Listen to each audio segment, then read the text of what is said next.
Saving starts with internet and wireless from Xfinity. Because when you get Xfinity Internet and add mobile, you can save up to $400 a year on wireless. Enjoy fast, reliable internet at home and nationwide 5G on the go, included at no extra cost. Get Xfinity Internet and mobile together and ask how to get an eligible 5G phone on us. And for a limited time, $300 back. Don't miss out. Go to Xfinity.com/start saving. Call 1-800-XFINITY or visit a store today. Restrictions apply. Savings based on optimized pricing. Actual savings may vary. It's the Paltrow cast now with Darren Paltrowitz.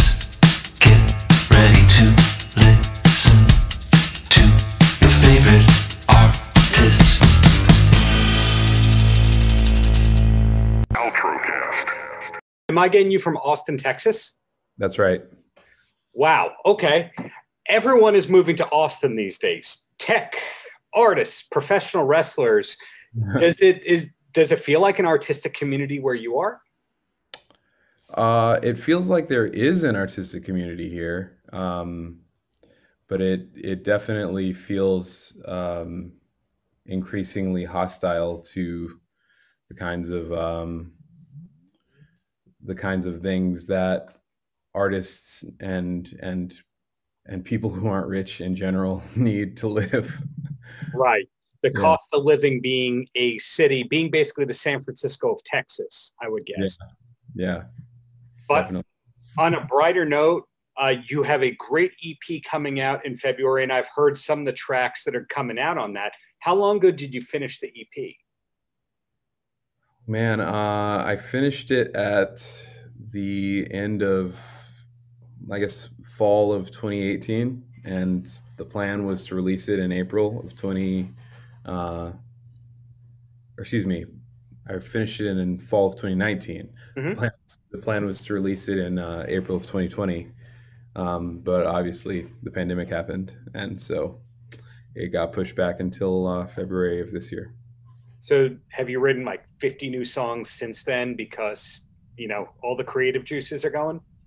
I don't know if I've gotten to 50 yet, but I have written a lot of new stuff for sure.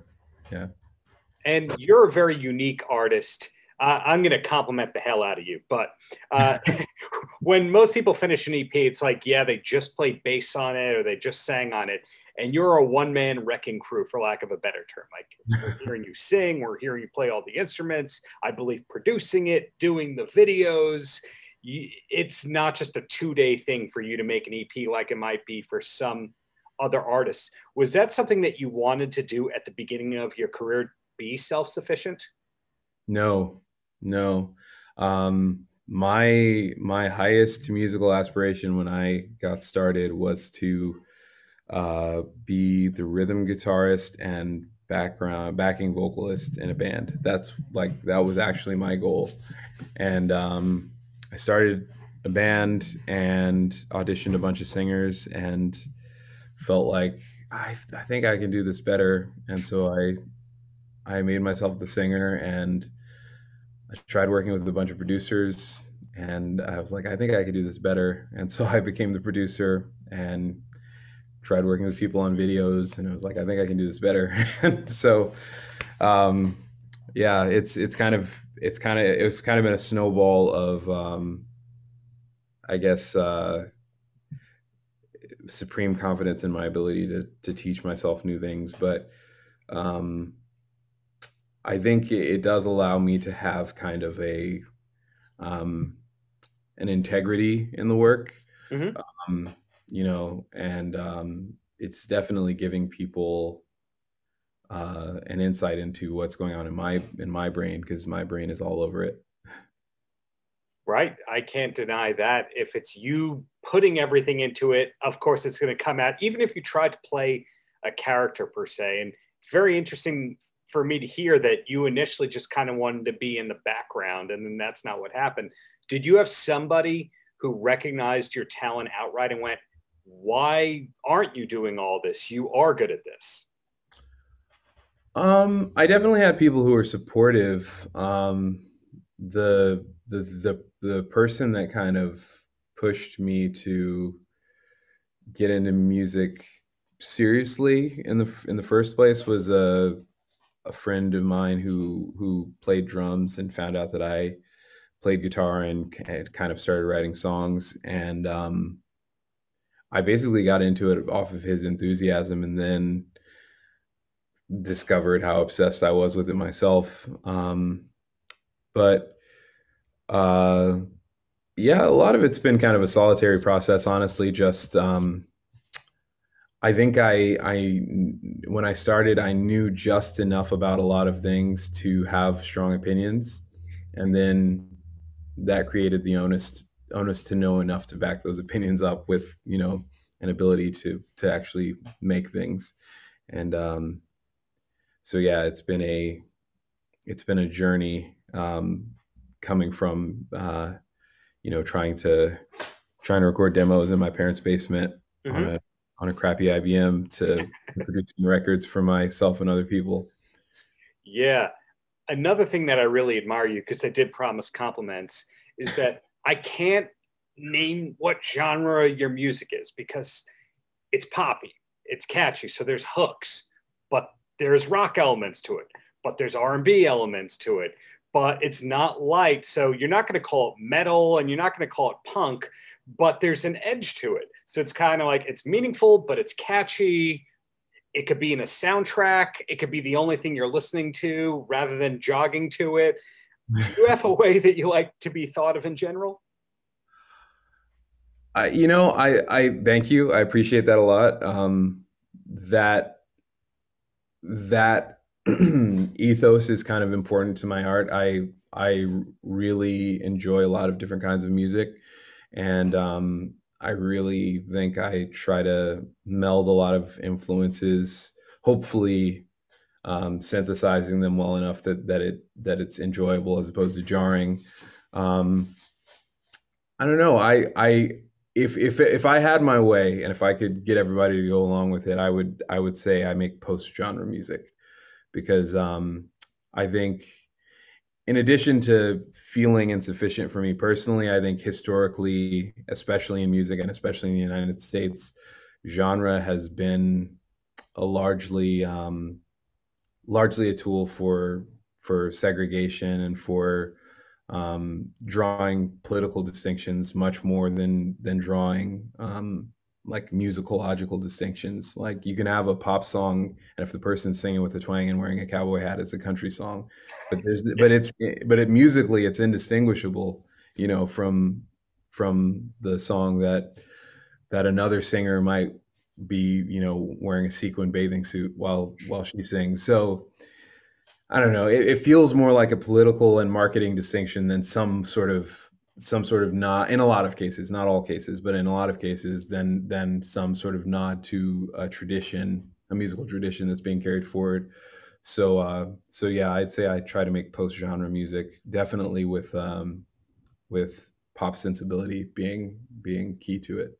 You pull that off very well. Again, compliment. Sorry, crossing that journalist line right there with. Thank But I could get 20 different answers from this from 20 different people who write music and also sing it. Do you hear the song in your head without an instrument in your hand? Or do you start playing and then you meld out the song? I am not good enough on any instrument um to like just have it come out while I'm playing. Mm-hmm. It happens sometimes, but it's not. I'm not one of those people who just has a perfect map of every instrument in my head, and I like go right to the note every time. For me, it usually happens in my head, and it usually happens that it comes in a chunk. So I'll hear a lyric and a melody, and I'll hear the drums, and I'll hear the bass, and I'll hear some sound that I don't know what it is, but I know that it's about this pitch and it has this timbre, and then the work is like, okay, where is that, and what does the chord shape need to be like, and okay, what does the bass line feel like? So it normally comes to me as so. Okay, so I'll give you the more interesting version of the answer that I actually Well, that wasn't. was pretty interesting, but keep going. So when I was a kid, I realized that I always heard music playing in my head, like always, constantly, no matter what I'm Yeah. doing. And I thought that happened to everybody. I thought just everybody had music playing in their head unless they were listening to music. Um, and then eventually I found out that not everybody has that happening. And then eventually I realized that some of the songs that were playing in my head I had never heard before. And and that's kind of when I started writing songs. It's like, oh, this is mine. This is just happening in my brain. Um, so I call it my radio. That's really kind of where the songs come from. If I'm not listening to music actively, then a song that I like is playing in my head, Mhm. or a song that my brain is writing like without my permission is in my head. And I have it's like it feels like my job is to just pay attention to that radio, and then if something new comes up, then try to write it down. That is a great answer. Yet again, the streak continues here. And I read something the other day that blew my mind. I'm a Van Halen diehard fan. You don't have to be. You don't have to, go, oh, yeah, me too. No, I'm not. But the drummer of Van Halen, Alex Van Halen, recently did an interview before his brother Eddie passed. Yeah. And he was talking about David Lee Roth. And he said that 90% of the ideas that Roth brought to Van Halen were absolute garbage, but the 10% were so great that it was worth the 90%. What's your batting average kind of like to writing something to actually finishing it and liking Wow. Okay. Well, you said batting average, which gives me a metaphor to work with. it? Um, if to really torture the metaphor, my batting average is probably okay. Um, I'm probably like 300, like solid pro. I'm not like Yeah. I'm not going to the All-Star game, but I'm solid pro. But I don't swing on balls. So like if I see an idea coming over the plate and I just have an intuition like I don't need to chase this idea. Like this is a nice little thing, and I can record it and write it and have it keep it in my pocket. Mhm. But I won't chase that idea. Like I don't chase an idea unless it feels like a home run when it's coming over the plate. Um, and so most of the songs that I actually record end up getting released because I feel really good about them. Um, and the songs that I don't really feel that way about are voice memos on my phone. Voice was cool. Well, two quick questions and then you're free. And the first one is, do you have a TV recommendation that you could pass along to anyone who needs a new series or show to check out? Yes, I have a couple. So I'm a big anime fan. Um, and two of my favorite TV shows right now are one's an anime called Demon Slayer, Hmm. and another is called The Promised Neverland. Um, I know a lot of people don't think they're into anime, but I think mostly the people who aren't into anime are the ones who haven't watched the right anime. It's just such an expansive art form. There's every kind. So any kind of show you might like, there's an anime that's like that. So those are probably my two TV shows. And then there's a show on Netflix that's non-anime, but I think it was made in Japan. It's called Alice in Borderland, and it's really good. Yeah, Sounds like you're hoping to be touring Japan once this all absolutely. boils out. Well, the closing question for you, and this could be a joke or it could be as simple as just go to my website, or it can be actual advice. Any last words for the kids? For the kids,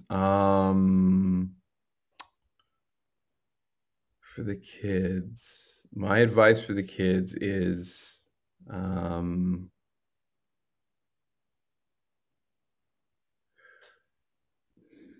there's so much advice that I wish I had had. The biggest thing is probably to to question things, especially things that make you comfortable.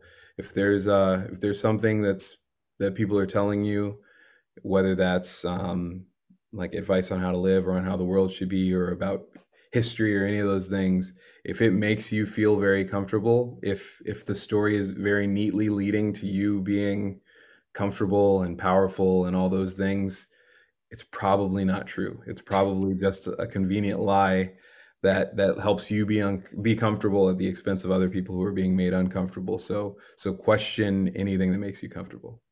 That is deep, and that's going to make me now question a bunch of things. So thank you for your time. Keep up the greatness, and hope to see a full-length album from you very soon.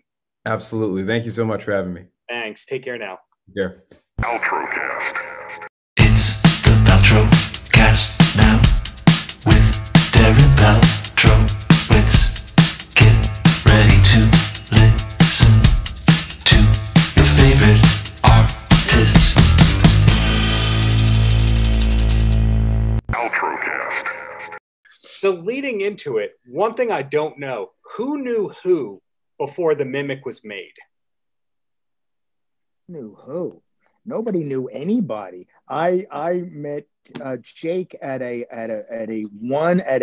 reading that we did, and I knew that was him. I never saw anybody else, but none of us knew really anybody. We came together for this. So traditional kind of casting process. No. Yeah, I think we had to read through, right? We had to read through for this, like in that random office in Long Island. Right. That's where everybody met for the first time. That was right. And we blazed through it. I think it read in like 45 minutes or something. That's right. Like a half-hour sitcom. Yeah, we were like, we're going to have to add about 90 pages if we want to make it work. Yeah. And Austin Pendleton was there. And when they read through it, he turned to me and he said, "Hey, this is really good." I said, "Well, didn't you read it?" He said, "No, this is just my scene." Unbelievable. Unbelievable. Pendleton. To me, as an outsider, like everyone had chemistry and they knew each other for years. Because looking at the cast, there's some real star-studded people in this cast. It's some big names, but it looked like, well, these three people knew each other, and then they added on these stars later. But it's interesting to know that's not the case at all. No, I mean, a bunch of us sort of knew each other through the theater. I'd met Pendleton a number of times. Jessica Walter and Mary Lou, I sort of had known from around, but we'd never worked together. So, it was one of those great things when we all got on set and it just made sense. It just speaks to how good our casting was and how good the script is. Yeah. Darren, Didi Khan was my neighbor, and I never met her till I shot with her, and she lived two houses away. Okay. And she actually did fall asleep in that chair. She literally did asleep. That was out cold. Yeah. No, I didn't know. I mean, I knew of everyone in it. I was thrilled just to be working with such professionals and people. It was, it's a tough script. It was like super unique. And I read it and I was like, this is either going to go really, really awesome, or it's going to be incredibly difficult the entire shoot. And thank God Tommy was acting opposite me, because he made it just a breeze. And then obviously, Thomas is the director, putting the pen to page and kind of letting us go do our thing. I mean, there was definitely tough days. And I think moments where we both looked at each other, we were like, what are we doing? We're like, okay. And then we got, what do we do? Let's just, but let's see. Go. It's going to be interesting. Yeah. Let's see. And around how many days was the shoot? 18 days. I was getting ready to say like 30 something. 18. Yeah. 18 full on days. Oh my God. Yeah.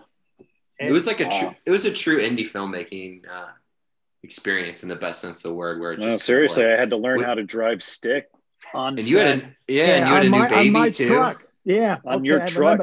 Yeah. Like literally on camera, learning how to drive stick as we're recording, because we ain't got that kind of time, Sadowski. So go ahead and figure it out. Just try not to make it look so bad. Yeah. Wow. That is definitely an interview unto its own. I can't drive. My wife will have to drive if we wind up in a bad situation like that. But that's really incredible. 18 days. Now, when was it actually filmed? Because as somebody who's taping interviews 5-6 days a week, you'll ask somebody that question. Most people are saying, we wrapped in 2018. No, it was June of 2017. Yep. Really? a choice, Wow. and we got held up, obviously, with what happened. Yeah. So but things happen for reasons. So now we see what happens now. Yeah. So that's incredible that it's had to sit around that long. Did you use any of that time to tweak the film, or is it you finished it and this is what it looked like when it was finished? No, this was a very difficult film to edit, and it took almost a year because it was very specific, and the more specific, the harder it is to cut. And this is specific, but I'm very happy with the end result. Well, a question for our wonderful, wonderful actors here. Did you do any kind of chemistry hangouts before filming started? Because I'm hearing sometimes that happens in indie films and sometimes not. No, I mean, the reality was we met once for rehearsal, and then we got on set. I was I was in LA up until pretty much right before we started shooting, and so it was hard to make anything work. And then I'd had a newborn at the time, so it was just I was racing back home as soon as we'd say cut, just to get there to put her to bed at night or whatever. So it wasn't a whole. We didn't get to. We spent the time that we spent was in between takes. On Talking. set. Yeah, and getting to know each other. I mean, you had a lot going on. I had the newborn. I mean, having gone through it subsequently after having a newborn, I didn't fully appreciate that aspect of your life during the filming. And we showed up because Tommy would drive down the set from upstate every morning. We'd some early calls, and sleeping is a real thing when you have a newborn infant. And then on top of that, the first day we showed up at this big Italian restaurant, and we had 14 pages to shoot on the first day. And we both looked at each other. We're like, is this happening? Is this what we're doing? Okay, this is what we're doing. Let's just do it. We're going to do this. Let's do it. Yeah. We got no choice. We got to get this. We got to get this location. We got to get this, let's go. And we did, we just dove in. It was sink or swim, which I think actually really works well for the stakes of the film. It's just that if we were too comfortable, it wouldn't have worked. No, you could feel it. You could have felt it. And having quicksand underneath your feet and not knowing where the world was, I think really serves the tone of the film a lot. Yeah, that's a great point. Now, Tom, did the script change at all from what you had written to when you started filming? No, very, very little. There's a few lines that aren't in there. What I wrote is what you see, 99% of it. Yep. Yeah, it pretty much all stayed there. And I think what was great is we felt very comfortable coming to Thomas and being, if there's something we didn't understand or we needed clarity on, or, we had some ideas, Thomas is the type of director that he would listen to us and if we made a compelling case, he would honor that and sort of, be respectful of the space that we needed as actors, which is not always the case. No. Was The Mimic the name of the film from day one? Yes. And have there been any weird overseas movie translation titles? I can't wait. I know. Yeah, that's a great question. I know they can't translate The Kid. That has no translation, and it translates into a child of something. I know there's going to be things like that. They can't call it The Kid. Kid is just an American slang word. So we'll see what happens with there. But thank God I didn't call it The Kid. Then I'd have a problem. Yeah, then you'd have a real issue. Yeah. That's fantastic. I really liked that the trailer is funny and interesting and compelling, yet doesn't give away the story entirely. It's not like certain movies that have comedic elements where you watch and go, well, I know everything that's going to happen. Did you play into cutting the trailer, or is that somebody else to do that? No, you always let people have their first instincts, because first instincts are always the best. And then when they bring back their first instincts, then I make suggestions to tweak it, but I don't dictate. Let people do their thing first and then chime in. Good call. So bringing it round table style here, because it's been a few years since the movie was made, and now you're in the habit of promoting it, but everyone else has worked on other stuff since then. Does anyone want to plug what they're working on nowadays in this 2021 era? I mean, it's been weird. It's been a weird year, honestly. I think everyone can attest to that. Yeah. Like, it's just wild. We're out here surviving, it's just, I don't have anything specific that I can talk about at this point, but I appreciate the opportunity, Darren. Well, yeah, I mean, there's stuff going on, but nothing I can really talk about yet. But, honestly, like, what I want to plug is The Mimic. Like, we made this a few years ago, and I don't think that it's any accident that a movie about madness and questioning how close to the line of madness you walk is coming out right after the year that we have experienced. Of madness. So, I think that, it's, I think that people are gonna, they're gonna have a reaction to this film. What it is, I don't know. That's entirely built of their own experience, but it's not going to be something that you walk away from thinking like, I've seen that before. We got something pretty unique here. It's amazing, Darren. It's amazing how many times you hear the word gaslight a day. It just amazes me. And here I am doing that back then, and it was around, but not like it was around now. It's really something. Really something. Yeah, you're making sociopaths fun again. I would argue from that's a big accomplishment. If that's the one thing you had to brag about doing. Sociopaths are so vogue right now. They're really Exactly. So to kind of recap, great movie, inventive movie, not the easiest film to make, but everyone's happy with the movie, to say the least. Great cast of people who didn't know each other before it started filming. People who seem like they'd happily work together again. I'm getting vibes on yes. For sure. Oh, yeah, absolutely. Yes. The Mimic 2, I don't know if we're going to see that happening, but never say never. Return of the Kid. Yeah. The Return of the Kid. Yeah. Exactly. Exactly. God help you, Tom. The first one was based on a true story. If there was a second one, then I hope you survive. I hope you survive the Genesis. For real. You barely survived the first one. It would be called The Mimic Repeats. The Mimic Repeats. If Eddie and the Cruisers could have a sequel, I mean, what can have a sequel? That's a fact. That's a fact. Wow. Fair enough. Exactly. So then my closer for everyone to answer, and this can actually just be self-promotion of your social media accounts, or it can actually be advice. Any last words for the kids? And we'll start with Jake first.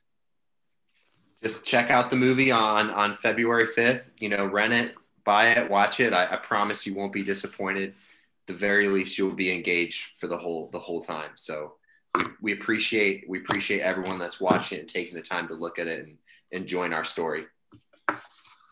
Yeah. Tommy? Advice for the kids, do what we did. Take a risk, make something unique. What the hell? What do you got to lose? At the very least, you're going to have a good time doing it. Good call. And the writer director, please. I would say when you're looking at it, if you know somebody like this, to give him another shot. All right. Because it just might be worth knowing. Don't write them off so quick. Have patience and enjoy the film. Well said. Well, I can't thank you guys enough for your time, and look forward to seeing what everyone's going to be doing next, whenever that is. Thank you. Thanks so much, Darren. Thank you. Thanks, Darren. Thanks, Mitch. Appreciate it. Take care. Cox can help make your home smarter and your life easier. Now you can use your Contour voice remote to connect to your home life cameras so you can view them right on your TV screen using simple voice commands. That makes it easy to keep tabs on what's happening around your home right from your couch. Need to keep an eye on the kids when they're playing outside? Just say, "Show me my backyard camera" into your Cox voice remote and watch them while you're in the house. And if you're waiting for a delivery and want to make sure it's there on time, no problem. Just say, "Show me driveway camera" to check on it with your Home Life HD cameras on the TV screen while you go about your day. When you live in a home powered by Cox Internet, you can stay connected to what matters and let Cox take care of the rest. To learn more about all the benefits of your connected home, visit cox.com/thisishome today. New hot and iced Sunrise Batch Coffee from Dunkin'. A bright and balanced, full-bodied blend brewed so you can get summering from sunrise to sunset. And even after that, because that's when you can show off those string lights you hung in the backyard. Or rehung. Enjoy a medium hot or iced Sunrise Batch Coffee for $2. America runs on Dunkin'. Price and participation may vary. Limited time offer. Exclusions apply.